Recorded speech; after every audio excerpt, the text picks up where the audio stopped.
Hey, it's Miss Kellie Michele, and I'm back. I know it's been a minute since I have recorded a video, but I'm here to tell you why I have not been recording videos about midterm rentals. So, in my style, I'm going to jump right on in because I like to get straight to the point. As you probably know from looking at my previous videos, I have decided to no longer coach in the midterm rental space. And I have also downsized my midterm rentals. Let me share why I have made these decisions. For one, I never wanted to be a property manager. So I had scaled my midterm rental business to a large number of properties, but I was managing them myself. When I tried to get a property manager, the numbers just didn't work, and the profit margin was just a little too slim for me to bring someone else in, so I could not take that option. But this led me to feeling very, very drained, burned out, and I was no longer happy in my business. It was time for me to make a change, and that change consisted of me downscaling my midterm rentals. I still do have a few. I have enough to keep me comfortable as far as not being overwhelmed and overworked, but not as many as I used to have, and I'm okay with that. I am actually happy about that. Now, the other part of this is that there was a shift in the midterm rental market. And I know you may have seen a video with myself and Al Williamson. We were talking about the shift in the market, and it was maybe sometime last year or maybe earlier this year. I don't even remember when that video, but it was the last video I put out.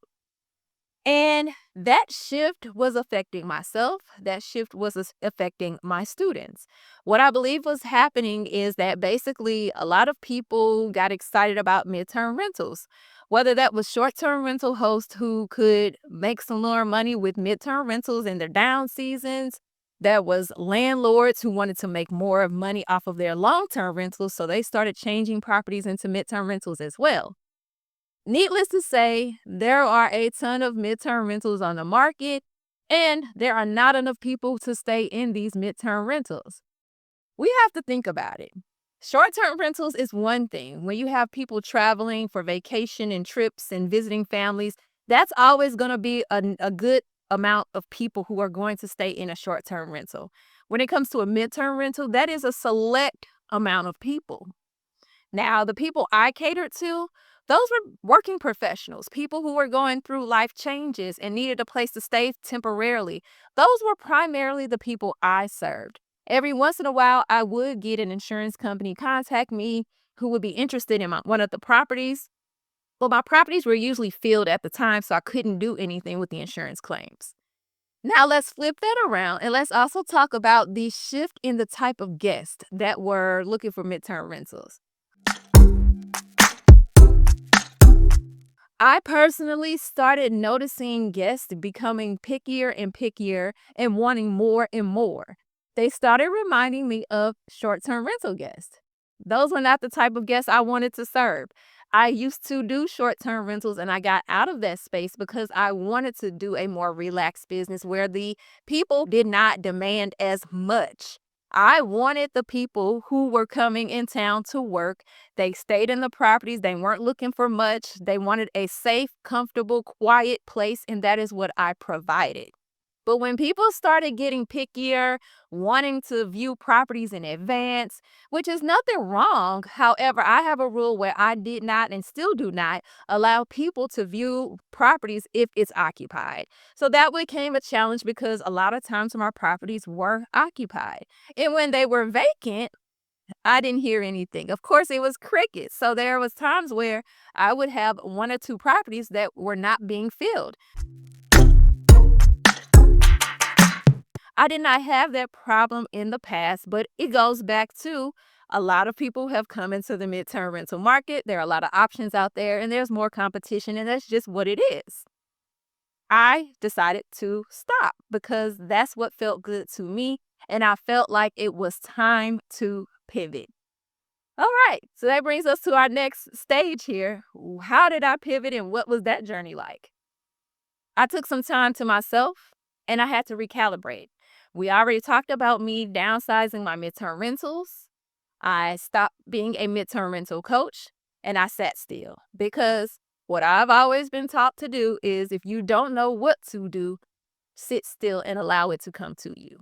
So that's what I did.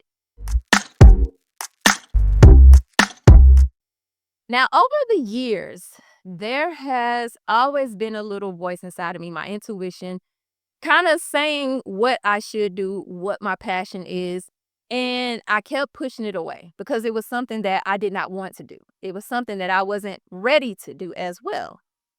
But I kept having these experiences where people were coming up to me out of the blue, strangers would come up to me and start asking me questions. And I kept noticing that this was happening more and more often. And it was always around the same subject. This is where I'm like, okay, I need to pay attention to this. Clearly, this is something that I'm being told to do, and I need to follow through on it. So as I sat down, I stayed quiet.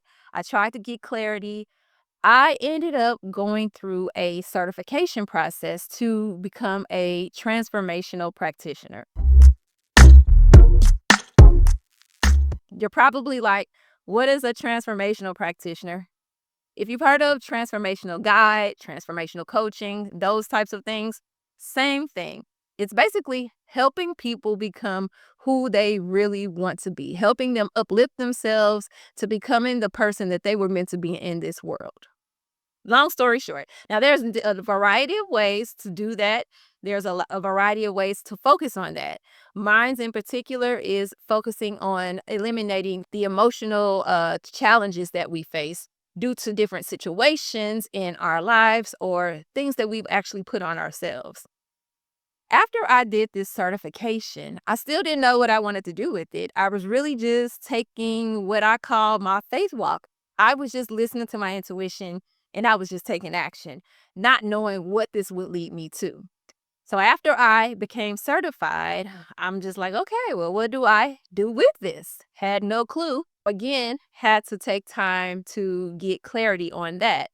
And it still went back to that little voice inside my head that kept telling me what I should be doing, which I know is my passion. And that became stronger and stronger until I had to say, okay, I'm hearing this voice. I'm having these people come up to me out the blue asking me questions.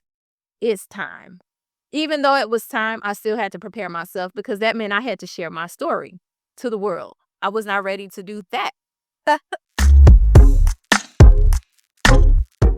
It took time for me to be able to build my confidence up to share my story with the world. Let me tell you what this is that I am talking about. As you can see, you've been watching me here on YouTube and I don't have hair. Many people think that I cut my hair off and this is just a style, which I'm good with it. I rock it and it is my style at this point. However, I did not cut my hair off by choice. I actually have alopecia. If you don't know what alopecia is, it's basically hair loss. And there are many different types of alopecia. Some forms of alopecia are caused by a autoimmune disorder. Some forms of alopecia are just things outside of us that just causes our hair to come out. My type of alopecia is scarring alopecia. People with scarring alopecia can get this from if they had a chemical burn or styling practices and hair products causes my type of alopecia, and that's called CCCA. Okay, that's the acronym for it. This is what I had to share. This is the story I had to tell, and I had to start telling what my journey was. Now, I'm not going to share my journey right now because I have already told my story. Is on my website, is on different podcasts. I've shared it so many times, and I'm sure you're going to hear more and more about it if you continue to subscribe to this channel. This is what I am doing now. I am supporting women with hair loss and supporting women to be their authentic selves. I am a hair loss support and authenticity coach at this moment.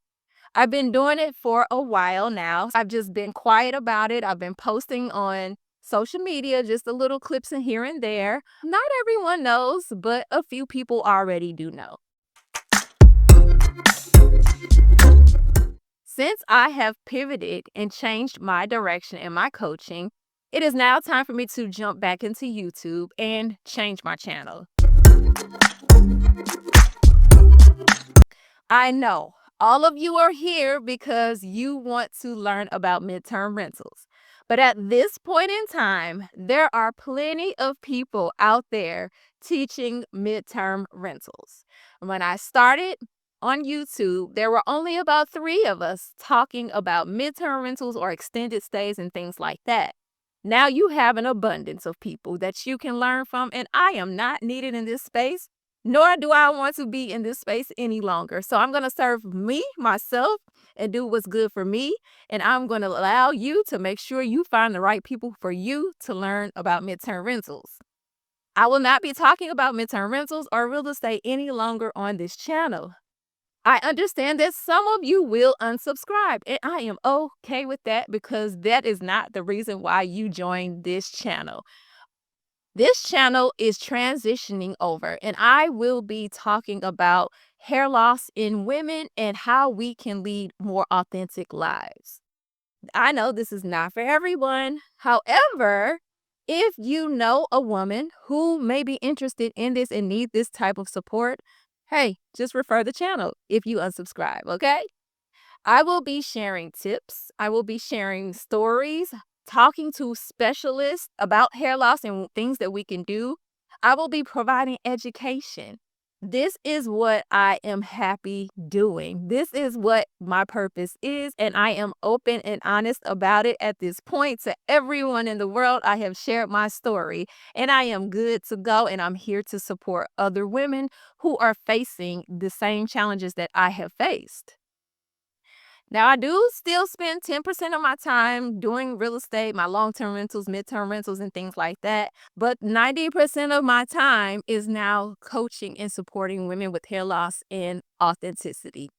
I would love for you to stay if you would like to get this information because you probably know a woman who is actually facing hair loss. You just don't know it. That's because they're hiding. And that is the information I'm going to share because women are out here covering it up and hiding, but they are feeling very insecure on the inside. And this is really affecting them emotionally and mentally. I am here to help because this is my service to the world. This is what I am supposed to do. Sorry if you don't like it, but I do appreciate everyone who has watched my videos, who has supported me, who has received value from my videos, and who have gave me positive comments and told me how they love my content. I do appreciate you and I do thank you, but it's time for me to move on to my next chapter.